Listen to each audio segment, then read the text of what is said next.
Good morning everyone. आज का हमारा टॉपिक है, बहुत ही इंपॉर्टेंट टॉपिक है, that is called as Hartley and Berkeley method. ठीक है, या फिर इसको बर्कली एंड हार्टले मेथड भी बोलते हैं, जिस मेथड के हेल्प से हम लोग ऑस्मोटिक प्रेशर को मेजर करते हैं। और ये बेस्ट मेथड है, यानी कि ये मेथड 100% एक्यूरेट है, जिसके थ्रू हम लोग ये ऑस्मोटिक प्रेशर को मेजर कर सकते हैं। देखिए, ये जो आपका टेक्निक है, इस टेक्निक को यूज़ करते हैं हम लोग, और ये जो है आपका मोर्स फ्रेजर मेथड के मुकाबले more efficient, more good and more better technique है। ठीक है, तो चलिए हम लोग आज का जो सेशन इसको स्टार्ट करते हैं। अगर आप लोग हमारे चैनल पर नए हैं तो चैनल को जरूर सब्सक्राइब कीजिए, क्योंकि आपके सब्सक्राइब से हमें मोटिवेशन मिलता है, हमें एक एनर्जी मिलती है, हमें अच्छे से काम करने का हौसला मिलता है। तो चलिए हम लोग शुरू करते हैं। अगर सब्सक्राइब नहीं किए हैं तो फटाक से हिट से सब्सक्राइब कीजिए, और आज का हमारा सेशन स्टार्ट करते हैं।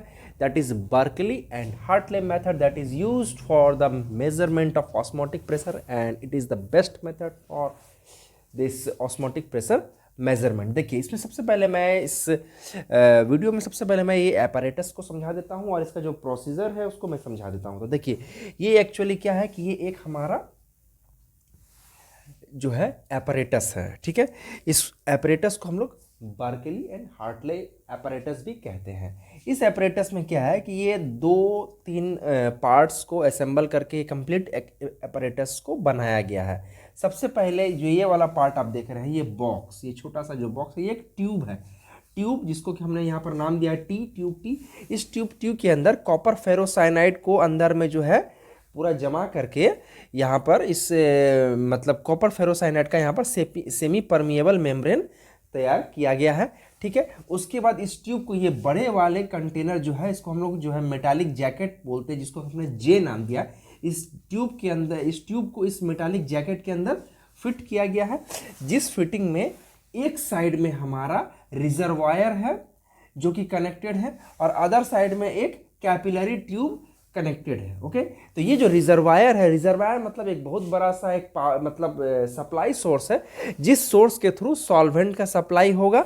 और ये जो है हमारा कैपिलरी ट्यूब है, जिससे हम लोग लेवल ऑफ सॉल्वेंट को टेस्ट करेंगे। ठीक है, अब यहाँ पर क्या हो रहा है कि ये जो बड़ा वाला जो कंटेनर है, दैट इज मेटालिक जैकेट जे, इस जैकेट के अंदर हमारा सॉल्वेंट भरा हुआ, इस कंटेनर के अंदर इस कंटेनर के अंदर सॉल्यूशन फिल किया हुआ है। ओके, ये जो हमारा कंटेनर है, बड़ा वाला आउटर कंटेनर है, that is metallic jacket J, is filled with the solution, and the tube T is filled with solvent. Only pure solvent are filled in the tube T, while solution are filled in the jacket J.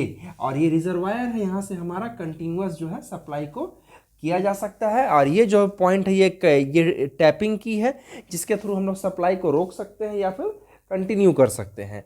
और ये हमारा जो ये जो हमारा pressure gauge metre है, जिसके through हम लोग प्रेशर जो अप्लाई हो रहा है ऊपर से, उसको हम लोग मेजर कर सकते हैं। This one is our piston that is fitted on the upper mouth of the metallic jacket J. देखिए, इसमें होता क्या है कि ये जो हमारा आउटर जैकेट है, इसके अंदर सॉल्यूशन है, और बीच वाले ट्यूब में सॉल्वेंट फिल किया हुआ है, और ट्यूब के अंदर जो है हमारा सेमी परमिएबल मेम्ब्रेन लगा हुआ है, जिसके थ्रू ऑस्मोसिस होगा। ठीक है, ध्यान रखना है कि सेमी परमिएबल से जब पास करेगा सॉल्वेंट, तब हमारा ऑस्मोसिस जो प्रोसेस है वो कैरी होगा। इसमें होता क्या है कि सबसे पहले हम लोग क्या करते हैं, इस वाले जो कंटेनर, आउटर कंटेनर में हम लोग सॉल्यूशन फिल करते हैं। ठीक है, उसके बाद ये जो हमारा ट्यूब है, इंटरनल ट्यूब, इस ट्यूब के अंदर रिजर्वायर के थ्रू हम सॉल्वेंट को फिल करते हैं। और ये जो सॉल्वेंट इस ट्यूब में फिल होते हुए, ये पूरा जो है हमारा कैपिलरी ट्यूब पूरा यहाँ तक जो है कंप्लीटली, मतलब जहाँ तक रिक्वायर्ड है उसके हिसाब से, उस अप टू दैट मार्क जो है इस मतलब ट्यूब को और इस कैपिलरी ट्यूब को, और ये जो बड़ा वाला ट्यूब, ये दोनों में कंप्लीटली सॉल्वेंट को फिल किया जाता है। जब इस हम कंटेनर में जो इस ट्यूब के अंदर सॉल्वेंट को जब फिल कर देते हैं अप टू मार्क तक, जहाँ तक रिक्वायर्ड है पूरा कैपिलरी ट्यूब में, उसके बाद ये जो टैपिंग की, इसको क्लोज कर देते हैं, मतलब सप्लाई को रोक देते हैं। अब उसके बाद क्या होता है, हम लोग जानते हैं कि जब भी solvent and pure solvent and आपका जो सॉल्यूशन है, ठीक है, प्योर सॉल्वेंट एंड सॉल्यूशन को एक दूसरे के साथ रखा जाता है, और बीच में जो है अगर एक सेमी परमिएबल मेम्ब्रेन की दीवार प्रेजेंट रहती है, तो उस कंडीशन में क्या होता है, ऑस्मोसिस होने लगेगा। ऑस्मोसिस होगा तो क्या होगा, ये जो प्योर सॉल्वेंट है ये सॉल्यूशन की तरफ फिल होने लगेगा। तब तक फिल होगा जब तक कि दोनों साइड का प्रेशर, मतलब सॉल्वेंट साइड का जो प्रेशर है और सॉल्यूशन साइड का जो प्रेशर है, जब तक कि बराबर ना हो जाए तब तक ये जो सॉल्वेंट हमारा सॉल्यूशन की तरफ फिल होने लगेगा। क्योंकि इस सॉल्वेंट के ऊपर एक एक्स्ट्रा प्रेशर वर्क करता है, that is known as osmotic pressure, और उसी एक्स्ट्रा प्रेशर के कारण जो है ये जो सॉल्वेंट है सॉल्यूशन की ओर फ्लो करते रहता है। हालांकि सॉल्यूशन का प्रेशर कम रहता है, यही कारण है कि सॉल्वेंट जो है सॉल्यूशन की तरफ फिल करते हैं, मतलब पास करते रहता है। अब इसमें होता क्या है कि जैसे जैसे ये जो ट्यूब के अंदर सॉल्वेंट है ये सेमी परमिएबल मेम्ब्रेन के थ्रू सॉल्वेंट चेंबर में पास करेगा, तो जितना जितना ये पास करेगा उससे ही सही सॉल्वेंट का जो लेयर है वो लेवल है वो डाउन होता जाएगा। क्योंकि जितना सॉल्वेंट पास करेगा, इधर से तो एक्चुअल में टैपिंग की क्लोज किया हुआ, तो इधर से तो सप्लाई हो नहीं सकता है, तो यहाँ पर जो एक्स्ट्रा सॉल्वेंट हम लोग पहले से फिल किए हुए थे वो यहाँ से पास होकर के ट्यूब में फिल होने लगता है under the effect of gravity. अब होता क्या है यहाँ पर, मेन कंडीशन, मेन जो मतलब आपका जो मेजरमेंट प्रोसेस है अब जाकर के शुरू होता है। तो देखिए यहाँ पर ये कैसे होता है। अब हो क्या रहा है कि जब यहाँ से सॉल्वेंट जो है सॉल्यूशन चैम्बर में एंटर कर रहा है, उस कंडीशन में क्या होता है कि हम एक्सटर्नल प्रेशर को अप्लाई करते हैं ताकि ये जो सॉल्वेंट मॉलिक्यूल है सॉल्यूशन के अंदर एंटर नहीं कर सके। तो उस कंडीशन में क्या था कि हम इतना प्रेशर अप्लाई करते हैं कि ये जो ऑस्मोसिस प्रेशर मतलब ऑस्मोसिस जो प्रोसेस है वो रुक जाता है, मतलब कि ये जो सॉल्वेंट है सॉल्यूशन चैम्बर में पास नहीं करता। तो ये जितना प्रेशर अप्लाई करने से ये जो ऑस्मोसिस को हम लोग पॉज कर सकते हैं, ये इस ऑस्मोसिस को रोकने के लिए हम जितना प्रेशर अप्लाई करते हैं वही प्रेशर हमारा ऑस्मोटिक प्रेशर होता है for that solution under that given condition. ठीक है, इसको हमने पूरा डिटेल में यहाँ पर लिखा है, इसको यहाँ पर जो है मैं पढ़ के भी आपको समझा देता हूँ, ताकि अगर जब भी आप नोट्स बनाएंगे तो ये पूरा का पूरा आप जो है एज इट इज़ अपने नोटबुक में इसको मतलब जो है राइट डाउन कर लीजिए, और ताकि जो है आपको आगे जो है जब भी इसको आप रिवाइज करना चाहें आप बहुत आसानी से कर सकते हैं। ठीक है, तो चलिए इसको हम लोग समझने की कोशिश करते हैं। देखिए यहाँ क्या लिखा है मैंने, copper ferrocyanide is deposited in the porcelain tube.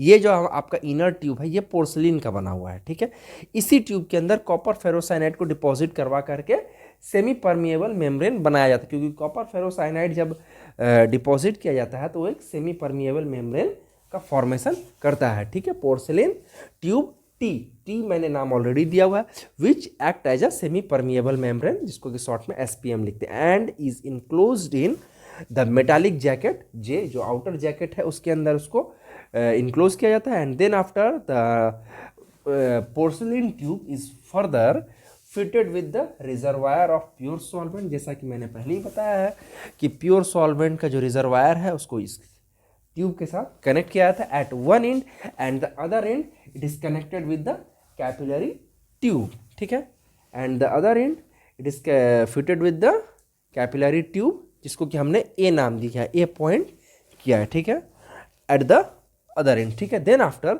This jacket, that means ये जो मेटालिक जैकेट है, metallic jacket is fitted with an arrangement for applying external pressure. इसके बाद हम लोग क्या करते हैं, ये वाला जो हमारा एक्सटर्नल जो कंटेनर है, बिग कंटेनर जो है मेटालिक जैकेट जे, इसके साथ हम एक एक्सटर्नल अरेंजमेंट को अटैच करते हैं जो कि हमारा प्रेशर को अप्लाई करेगा, और ये गॉज मीटर को जो है एक्सटर्नल अरेंजमेंट के साथ अटैच करते हैं। ठीक है, this jacket is fitted with an arrangement for applying external pressure which can be measured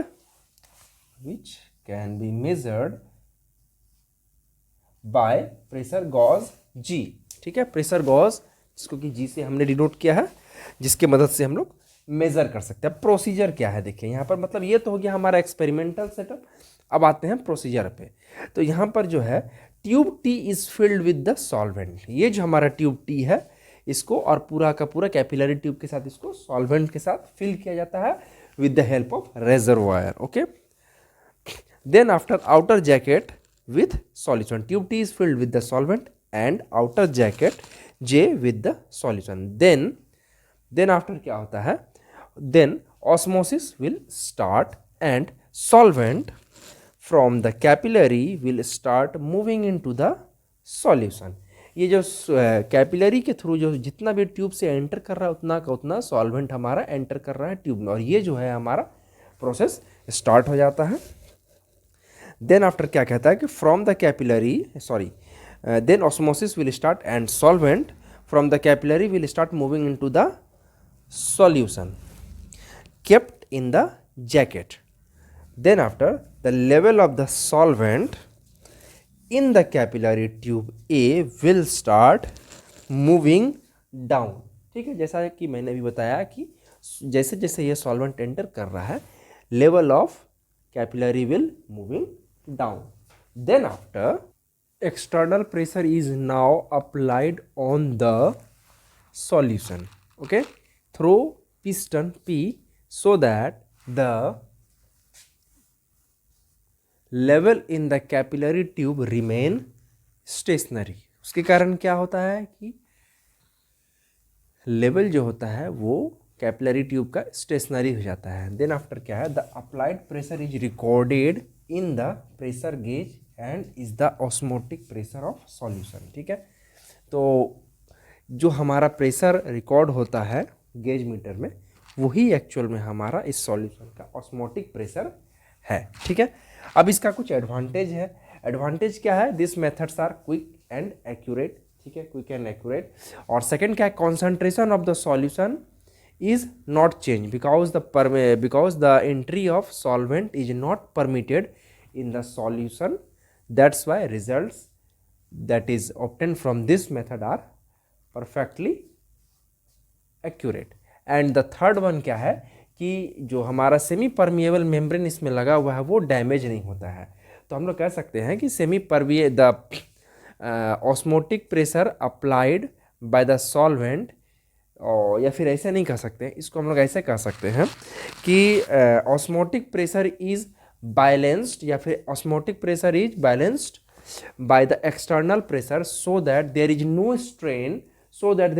strain in the semi-permeable membrane. That's why bursting of the semi-permeable membrane is eliminated in this process. That's why we can say that the Berkeley and Hartley method are the best and accurate method for the measurement of osmotic pressure. तो आज का video में हम लोग बस यहीं तक discuss करेंगे. अगर आपको हमारा वीडियो अच्छा लगा हो तो चैनल को जरूर सब्सक्राइब कीजिएगा.